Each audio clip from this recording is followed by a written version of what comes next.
जय जय जय जय। तो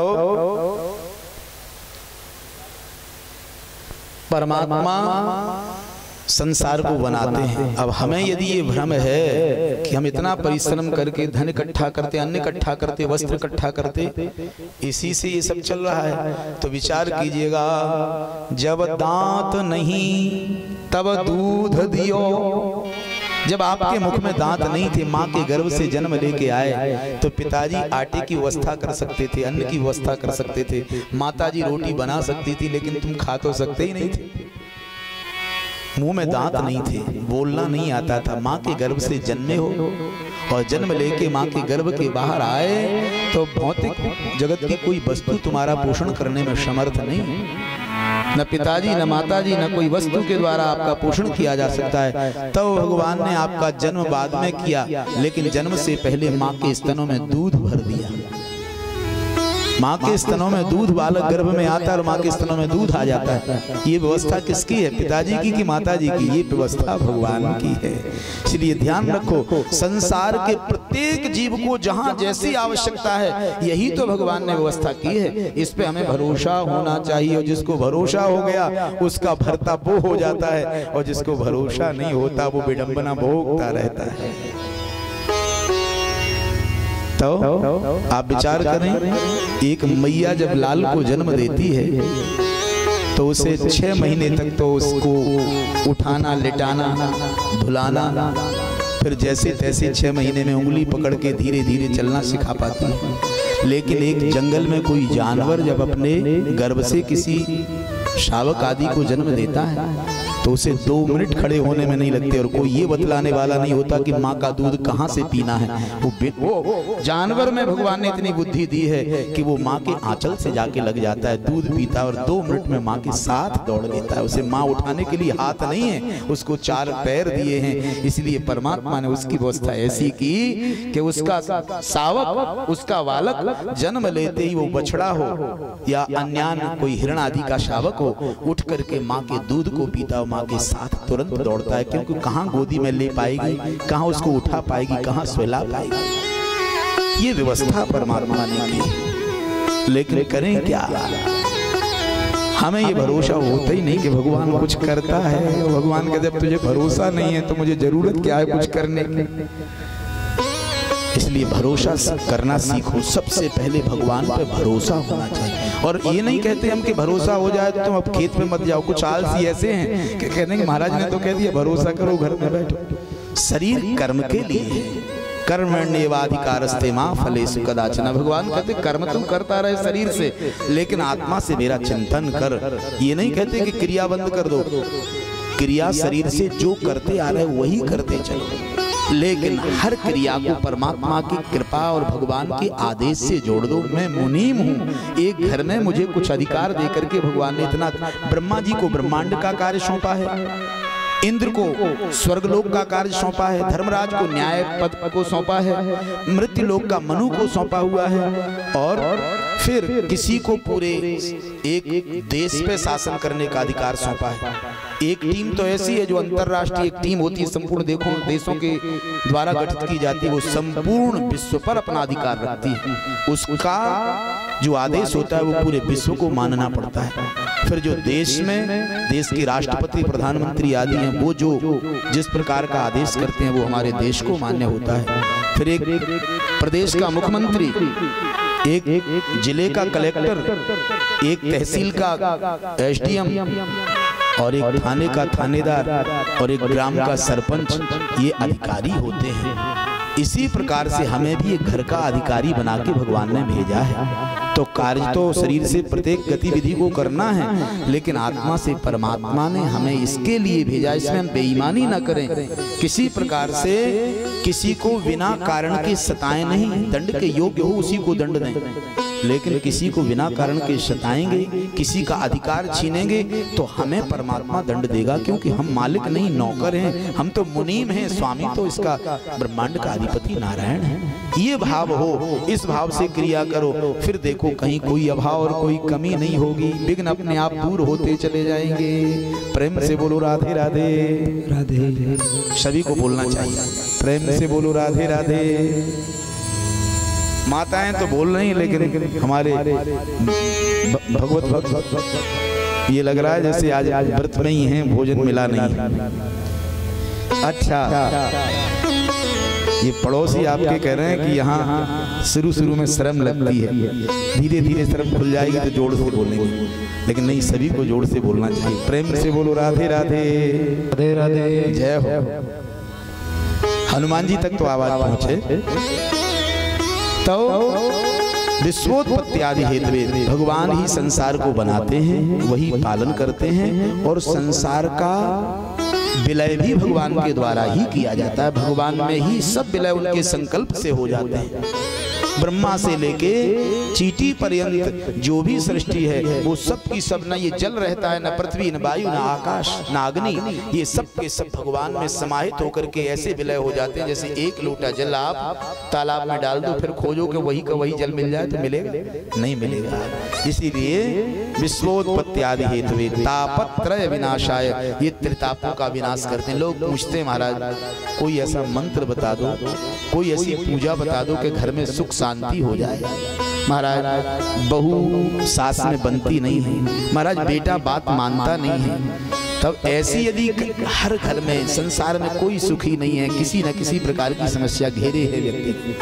कहा है कोई तन दुखी, कोई मन दुखी, कोई धन बिन रहे तो उदास, थोड़े थोड़े सब दुखी, पर सुखी राम की दास। संसार में संपूर्ण सुख केवल भगवान का भक्त जो बन गया उसी को ही ईमानदारी से भक्त बन जाए कि प्रभु मैं तो आपका हूँ। जैसे अरे झोंपड़ी में राखो चाहे महलों में राखो चाहे झोंपड़ी में बास दो, आप जैसे रखेंगे वैसे रहूंगा। ये यदि वास्तविकता से भगवान से हर क्षण प्रार्थना करते हुए कर्मशील रहे तो उसकी जिम्मेवारी भगवान अपने हाथ में ले लेते हैं, उसे फिर दिक्कत होती नहीं है। इसलिए ध्यान रहे क्या तापत्रय विनाशाय, ये तीन प्रकार के ताप, कोई तन दुखी, कोई मन दुखी, कोई धनविन रहत उदास, कोई मन से दुखी है, कोई शरीर से दुखी है, कोई भौतिक जगत के अभाव से दुखी है। ये तीनों प्रकार का कोई भी दुख हो, यदि भगवान की भक्ति बिना किसी से ईर्ष्या किए, बिना किसी से, बिना ईर्ष्या उसे कहते हैं जो कोई हमसे कुछ बुराई नहीं मानता या हमसे किसी प्रकार से किसी प्रकार की उद्दंडता नहीं करता, हमारा कोई अतिक्रमण नहीं करता, हमारा अधिकार नहीं छीनता, केवल उसके सुख से हम उससे दुखी होकर ईर्ष्या रखते हैं, बुराई मानते हैं, ये ईर्ष्या कहलाता है। और जो कोई हमारे साथ अगर उद्दंडता करे, हम उसके साथ उद्दंडता करें तो वो तो प्रतिशोध है, वो ईर्ष्या नहीं है और उसमें बुराई भी नहीं है। कंटके नहीं वो कंटकम, क्योंकि कांटे को कांटे से ही निकालना पड़ता है। अगर कांटा पैर में लग जाए और तुम उससे निवेदन करो कि निकल जाओ भैया तो निकलेगा, दूसरा कांटा तोड़ के लाना पड़ेगा, उस कांटे से कांटे को निकालोगे तो निकलेगा। इसलिए उद्दंड के साथ उद्दंडता, जो उद्दंड करे उसको दंड देना तो उचित है, लेकिन जो कोई किसी प्रकार से हमारे प्रति ईर्ष्या द्वेष न रखता हो, हम अगर उसके प्रति मन मलिन रखते हैं तो हम दंड के भागी हैं। इसीलिए तीनों प्रकार के घर में सुख शांति चाहिए, सास बहू प्रसन्न रहें, घर में अगर संतान नहीं है तो संतान मिले, धन नहीं है तो धन मिले, जमीन नहीं है तो जमीन मिले, वस्त्र नहीं है तो वस्त्र मिले, अन्न नहीं है तो अन्न मिले।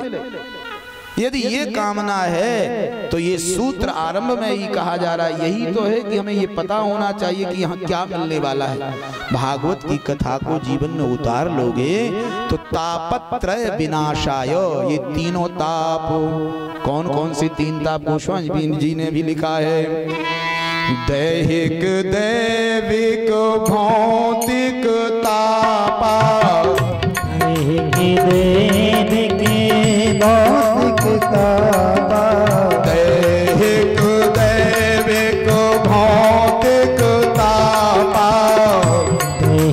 दैविक भौतिक तापा, राम राज नहीं काहू है व्यापा, राम राज नहीं काहू है व्यापा, राम राज नहीं काहू है व्यापा। क्या दैहिक और राम राज राज्य कब है? जब हम राम को राजा मानते हैं उसी समय राम राज्य है। भले ही सतयुग हो और भगवान राम के ही भवन में रहने का अवसर मिला हो, लेकिन हम राम को राजा न माने, राम की राजगद्दी पर अभिषिक्त होने पर ईर्ष्या होवे, तो हम त्रेता में भी राम के राज्य में भी सुखी नहीं है। मंथरा को देखो,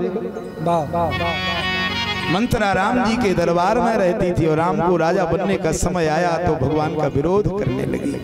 तो राम राज्य में त्रेता में भी व्यक्ति सुखी नहीं है जब राम को राजा जो न माने, और ये कलयुग में भी अगर भगवान को राजा माने तो राम राजा यदि हैं तो तीनों प्रकार के ताप हमें छू नहीं सकते, ये विश्वास होना चाहिए। तो तापत्रय विनाशाय, ये दैहिक माने शरीर का ताप, दैविक माने ग्रह आदि देवताओं के द्वारा प्रदत्त ताप, और भौतिक माने सांसारिक कोई अभाव, ये तीन प्रकार का ताप माने कष्ट। अगर तीन प्रकार से किसी प्रकार से दुखी हैं आप, तो इन तीनों प्रकार के कारणों, तीन ही कारण होते हैं दुख के, और तीनों प्रकार के दुख के कारण की निवृत्ति कैसे होगी? भगवान राजा हैं, हम उनके मुनीम हैं, और ये संसार भगवान ने बना करके सबको बनाया है। अनावश्यक किसी को हम दंडित न करें, क्योंकि भगवान कहते हैं सब मम प्रिय सब मम उपजाए, सबको मैंने उत्पन्न किया है, सब मेरे प्रिय हैं। और भगवान के प्रिय को सताओगे बिना कारण तो फिर आप पापी हो जाओगे, दंड के योग्य हो जाओगे, दुख भोगना पड़ेगा। इसलिए तापत्रय विनाशाय कहा है क्या? 4 वेद 6 शास्त्रों में बात मिली है 2, सुख दीन है सुख होत है, और दुख दीन है दुख हो। यदि आप दूसरों को सुख दोगे तो बिना मांगे जीवन में सुख मिलेगा, क्योंकि भगवान लेने देने में भेदभाव नहीं करता, जैसा बोया है वैसा ही वो उसका फल देता है। इसलिए जो अगर आप दूसरों को सुख दोगे तो आपके जीवन में सुख आएगा, और आप दूसरों को दुख दोगे तो आप बिना मांगे, कभी दुख किसी ने मांगा, लेकिन बहुत लोग इतने ज्यादा दुखी होते हैं कि उनके दुख को देख के हम लोग भी दुखी हो जाते हैं, अरे ज्यादा दुख दे दिया भगवान, ये ठीक नहीं है। क्यों? क्योंकि उन्होंने कभी न कभी किसी न किसी को दुख दिया है, उसका ही परिणाम भोग रहे हैं। जो बोया जाता है वही काटते हैं। तो इसलिए तापत्रय विनाशाय, त्रितापों का हनन और विनाश भगवान के द्वारा किया जाता है। तो भगवान ही ब्रह्मांडाधिपति हैं, वही हमारे राजा हैं, हम तो केवल मुनीम भर हैं, ऐसा भाव रहे। इसके लिए तापत्रय विनाशाय, त्रितापों से छुटकारा मिल जाएगा। आगे व्यास जी महाराज श्री गणेश जी को, माता सरस्वती और नारायण को, सुखदेव जी को प्रणाम करते हुए लिखते हैं, कहते हैं नारायणं नमस्कृत्य नरं चैव नरोत्तमं देवीं सरस्वतीं व्यासं ततो जयमुदीरये। जय घोष किया है और ये सत्संग को आरंभ किया।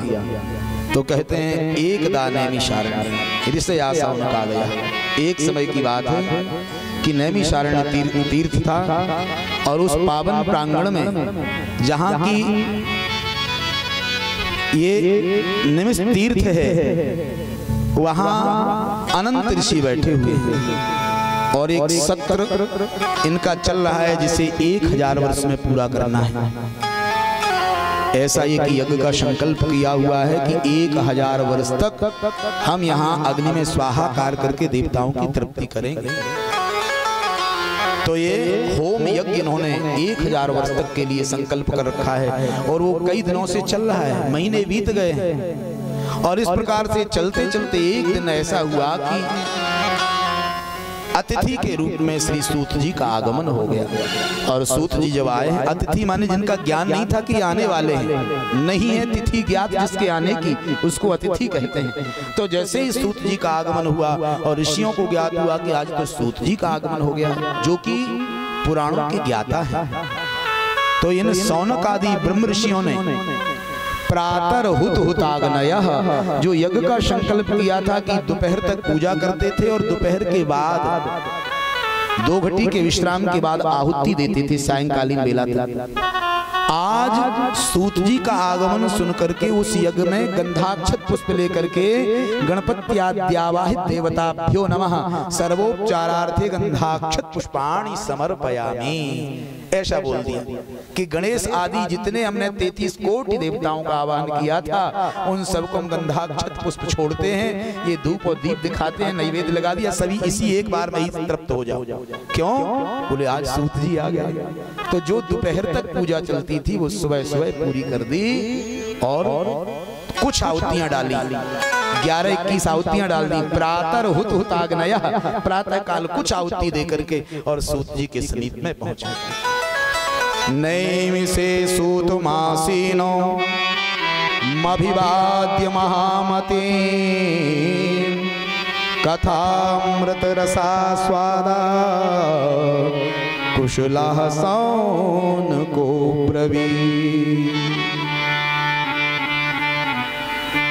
महाराज शौनक ऋषि ने उन ऋषियों का प्रतिनिधित्व करते हुए निवेदन किया है सूत जी से कि हे श्री सूत जी, अब सूत जी तो हैं 18 वर्ष के और यहाँ जो ऋषि हैं उनकी आयु में युग के युग बीत गए हैं, बड़ी बड़ी आयु वाले, सतयुग त्रेता द्वापर कलयुग कई बार निकल गए ऐसे तपस्वी ऋषि।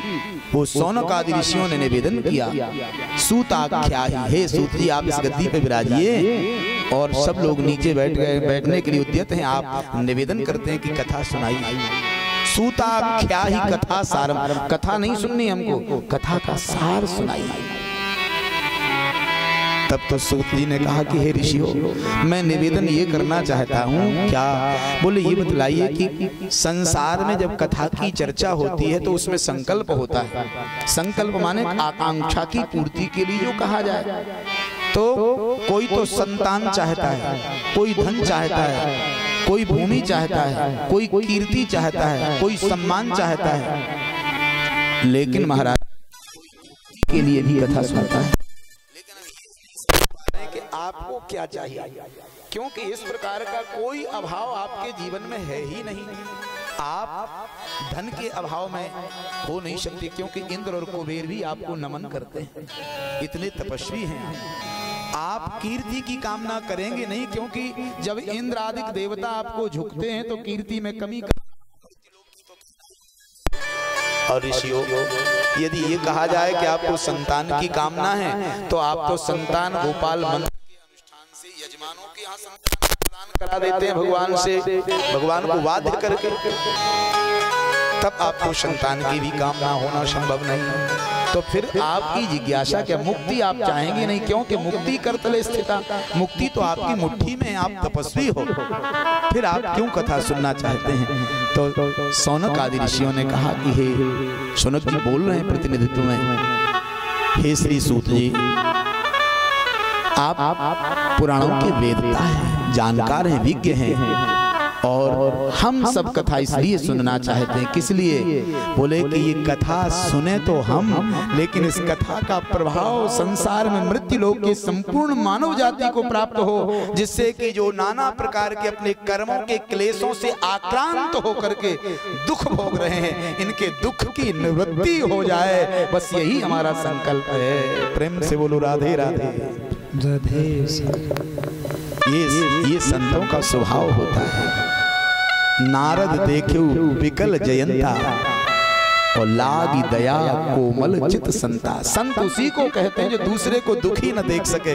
तो ये शौनक आदि भृगुवंशी ब्राह्मण हैं, ऋषि शौनक, और इनके साथ में संपूर्ण जो यहाँ सभा, इसमें ब्रह्म ऋषि, राज ऋषि, नाना प्रकार से तपस्वी महापुरुष यहाँ बैठे हुए हैं, वेदों के ज्ञाता वेदता, और वो बैठ करके निवेदन कर रहे हैं। तो श्री सूत जी को उच्च आसन पर बिठाया है और निवेदन किया है श्री सूत जी से। शौनक जी ने क्या बोले? अज्ञान ध्वांत विध्वंसो कोटि सूर्य समप्रभा सूताख्या ही कथा सारं मम कर्ण रसायन। हे ऋषिवर, आप कृपा करके सूताख्यायी कथा सुनो, कथा का सार सुनाइए। और ध्यान दें, कृपा करके ये ऐसी कथा का सार सुनाइएगा। वो सार सुनाइए, कौन सा सार? बोले अज्ञानता का अंधकार नष्ट करके और जो हमारे मन में श्री कृष्ण के प्रेम को प्रकट कर दे। कृष्ण प्राप्ति करम सस्वत साधनम तदवदाधुना, अधुना तत् साधनम बद। आज उसी साधन को आप हमसे कहिए कि जिसको सुनने से भगवान श्री कृष्ण से प्रेम हो जाए, क्योंकि जीवात्मा का प्रीतम तो परमात्मा ही है। और सुना है हमने क्या बड़ी चातुरता से वक्ता की प्रसन्नता के लिए श्री सौनक ऋषि कह रहे हैं। बोले चिंता मणिर्लोक सुखम सुरद्रु स्वर्ग संपदम प्रियक्षति गुरु प्रीतो वैकुंठम योगी दुर्लभम। यदि किसी को पारस पथरी मिल जाए, चिंतामणि कहते हैं पारस पथरी, यदि पारस पथरी मिल जाए तो संसार में धन का अभाव रहेगा क्या? अरे जिस लोहे से स्पर्श कराया और सोना बन गया, कहाँ कमी रहनी धन की? तो चिंतामणि लोक सुखम सुरद्रु स्वर्ग संपदम। यदि किसी को कल्प वृक्ष की छाया का आश्रय मिल जाए तो स्वर्ग के सुख का अभाव रह जाएगा क्या? सुख के, स्वर्ग के सुख में कमी नहीं रहेगी जब कोई कल्प वृक्ष की छाया के नीचे बैठे, जो कहे वही होगा, जो विचारे वही होगा।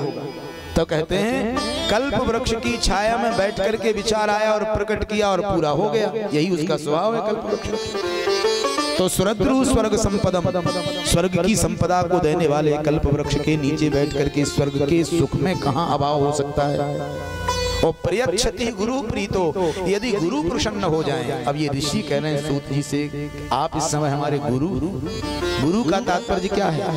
तो हमारे यहाँ गुरु, गुरु माने श्रेष्ठ और लघु माने छोटा, दो शब्द हैं। गुरु का पर्याय जो है, जो गुरु का विलोम शब्द है वो है लघु। गुरु और लघु दो शब्द, लघु माने छोटा और गुरु माने महान, बड़ा। तो हमारे यहाँ बड़े कितने प्रकार के माने गए हैं? हमारे यहाँ बड़े माने गए हैं 4 प्रकार के बड़े लोग होते हैं वर्णाश्रम के अनुसार। कैसे कैसे बड़े? बोले आयु वृद्धा, धन वृद्धा, बल वृद्धा तथैव च ते सर्वे ज्ञान वृद्धाश्च किंकरा पुत्र किंकरा। हमारे यहाँ ये 4 प्रकार के बड़े हैं। शूद्र वर्ण में आयु वृद्धा, जो आयु में बड़ा होता है उसको बड़ा माना जाता है। हमारी उम्र से बड़ा है वो हमारा बड़ा है, शूद्र वर्ण में ये विधान है। और धन वृद्धा, वैश्य वर्ण का विधान है कि जो धनवान होगा वो बड़ा होगा। वैश्य समाज में जो सबसे बड़ा धनाढ्य होगा वो सबसे बड़ा माना जाएगा। भैया हमारे बड़े तो वो हैं। और क्षत्रियों में, क्षत्रिय वर्ण में बलवृद्धा, जो बल में बलवान होगा। यदि कोई युवा अन्य राजाओं को अपने बल से जीत लेवे तो वही 22 राव हो जाएगा, संपूर्ण राजा उसको कर देंगे। इसलिए क्षत्रियों में जो बलवान होता है वो बड़ा माना जाता है। और ब्राह्मण वर्ण में कहते हैं ते सर्वे ज्ञान वृद्धाश्च किंकरा पुत्र किंकरा। ज्ञानवत सर्वोपरि माना गया, ज्ञान में जो विशेष होवे।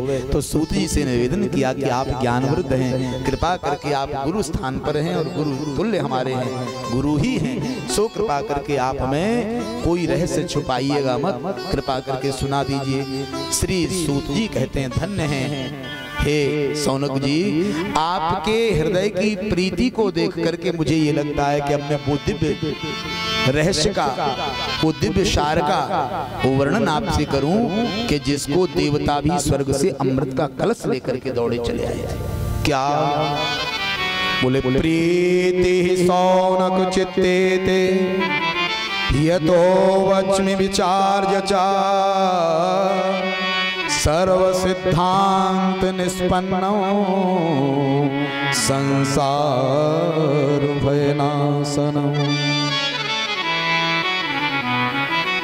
देखिए स्पष्ट कह दिया सूत जी ने कि वो सिद्धांत वो सिद्धांत का भी निचोड़ मैं तुम्हें सुनाने जा रहा हूं, जो संसार भय नाशनम, संसार के भय को समाप्त कर देता है। और भय काय का होता है?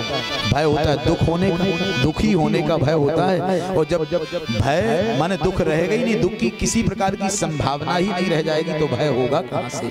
इसलिए संसार भय नाशनम, जो संसार के भय को विनष्ट करने में समर्थ है, ऐसे दिव्य उस साधन को मैं तुम्हें सुनाने जा रहा हूं, उस सार को सुनाने जा रहा हूं कि एक बार देवता स्वर्ग से अमृत लेकर के उस सार तत्व को श्रवण करने के लिए मृत्युलोक में गंगा के तट पर आए और श्री शुकाचार्य महाराज परीक्षित को उस समय गंगा की रेती में बैठ करके कथा भागवत का श्रवण करा रहे थे।